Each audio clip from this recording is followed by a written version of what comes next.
If you did the exact same home project in two different towns, one of them could hand you a permit in a single afternoon, and the other could turn it into a month of paperwork, inspections, and phone calls. Same project, same materials, same homeowner. Completely different outcome.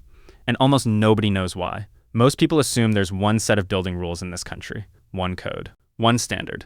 Something written down somewhere in Washington that every city and every inspector is simply following. It feels like that should be true, because so many other things in daily life work that way. Speed limits change a little from state to state, sure, but the basic rules of the road are the same everywhere. Surely something as serious as the safety of your home would work the same way. It doesn't. There is no single American building code. There's something closer to thousands of separate ones, each one decided locally, each one capable of being different from the town right next to it. Here's how it actually works. Somewhere out there, a group of engineers and safety experts writes what's called a model code, a kind of suggested rulebook for how homes should be wired, framed, and built. That model gets updated roughly every 3 years. But writing the rulebook is only step one. Nothing in that book becomes law until a state, or a county, or sometimes just a single city decides to adopt it. And that's where things start to split apart. In some states, the state government adopts one version of that rulebook, and every city inside that state has to follow it. Simple enough. But in about 16 states, there isn't a statewide code at all. The decision is left entirely to local governments. And in roughly 24 other states, the state sets a baseline, but cities and counties are allowed to add their own extra requirements on top of it. So picture two neighborhoods sitting on opposite sides of the same county line. One follows the code the state passed years ago. The other one, right across the street, decided to adopt a newer version, add its own amendments, and enforce things its own way. Same climate, same soil, same kind of houses, different rulebook.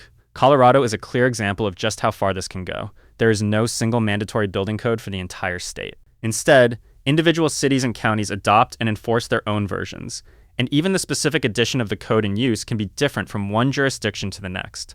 A homeowner literally cannot assume anything about the rules simply because they know which state they live in. They have to ask their specific city or county every single time. This is the part almost nobody explains to homeowners. The authority that decides what's legal on your property isn't some faraway federal agency. It's called the authority having jurisdiction, and in practice, that just means whichever local building department happens to sit over your address. Two houses a few blocks apart can have two completely different authorities, having jurisdiction with two different sets of rules, two different permit processes, and two different price tags. Think about how strange that actually is. You can drive across a county line and never notice, because the road looks the same, the trees look the same, the trees look the same. But somewhere underneath all of that sameness, an invisible boundary is quietly deciding what you're allowed to build, which inspector you'll deal with, and how long you'll wait for an answer. Nothing about the house changes. Only the paperwork does. There's another layer to this that rarely makes it into the conversation. The rulebook itself isn't written in a vacuum. Building product manufacturers have learned, over the years,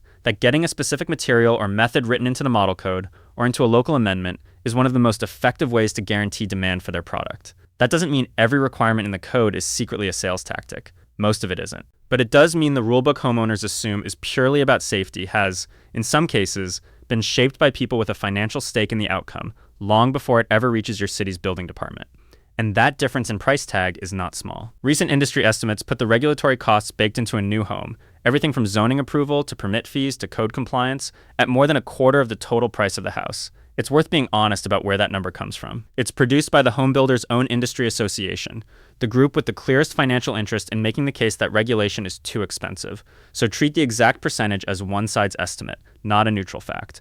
But even critics of that number agree on something simpler and harder to argue with. Permit fees, inspection fees, and code compliance costs are real line items, often running into the thousands of dollars, and they're not the same everywhere. Now here's where it gets personal, because this isn't just about builders constructing new homes. It's about anyone doing anything to a home they already own. Say you want to add solar panels. In some cities, there's now a system that automates the review process, checking your plans against the safety rules in minutes instead of weeks.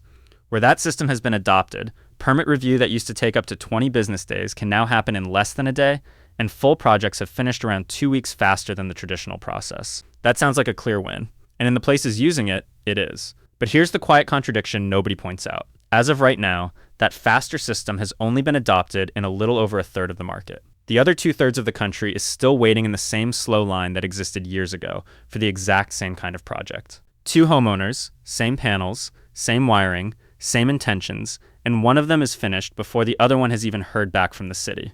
It gets even more personal when you start asking who's actually allowed to do the work themselves. In Texas, homeowners have a legal exemption that lets them do their own electrical and plumbing work on a home they live in, as long as they follow the permit process.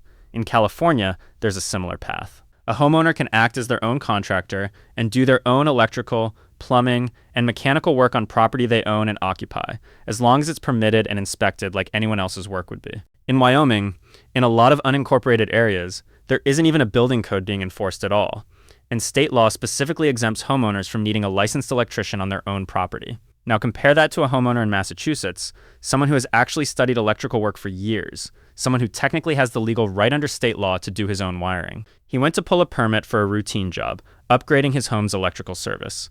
And the local building department told him something simple and frustrating. They only issue permits to licensed electricians. Not because state law required it, because that was how his particular town chose to handle it. Same country, same basic legal right on paper. Completely different reality, depending entirely on which office happens to sit across the counter from you. Notice what's happening in each of these examples. It's never really about whether the homeowner is capable of doing the work safely. It's about which local office you happen to be standing in front of, and whether that office chooses to exercise a discretion the state law technically gives it. A homeowner in one part of the country can wire an entire house from scratch and stay completely within the law. A homeowner with more training, a few states away, can be turned away from the same kind of job because a local office decided, on its own, to draw the line somewhere else. It's tempting to hear all of this and assume the whole system exists just to protect a handful of industries or just to collect fees. That's not quite fair either. Some of what feels like unnecessary hurdles is really about liability and documentation. When an inspector signs off on wiring, or plumbing, or a foundation, that signature becomes proof, later, that the work met a recognized safety standard at the time it was done. Take that signature away, and you haven't just skipped a piece of paperwork. You've quietly removed the one thing that proves your home is safe, in a way that matters far more than most people realize, usually at the worst possible moment.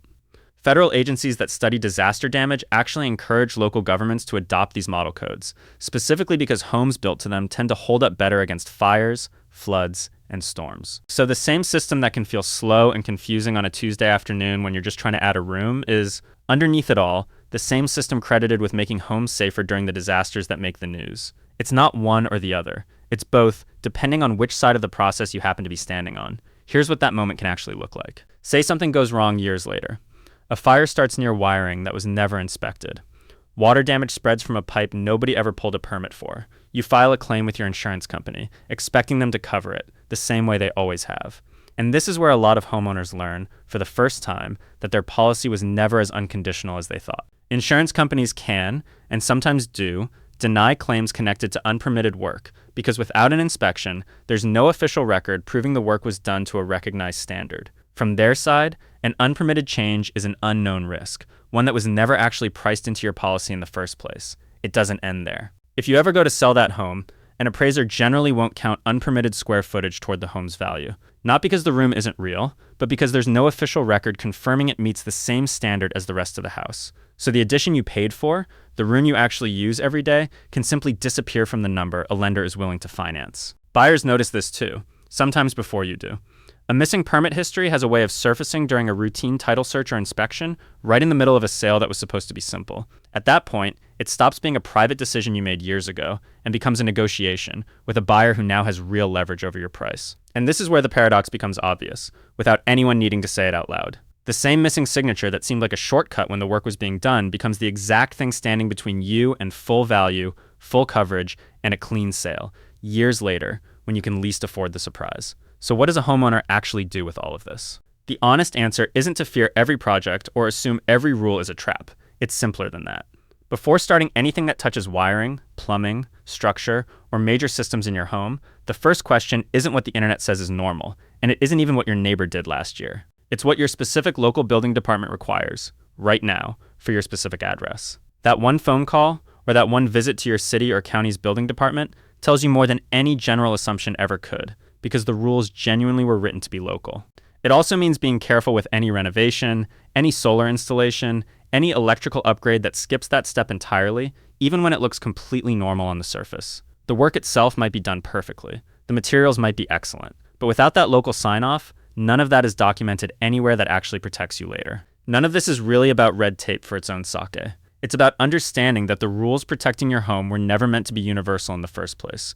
They were built, piece by piece, jurisdiction by jurisdiction, by people responding to their own local conditions, their own climate, their own history of what's gone wrong before. That's exactly why the same project can be simple in one place and complicated 50 miles away. Not because one town is right and the other is wrong, but because neither one was ever really following the same book to begin with.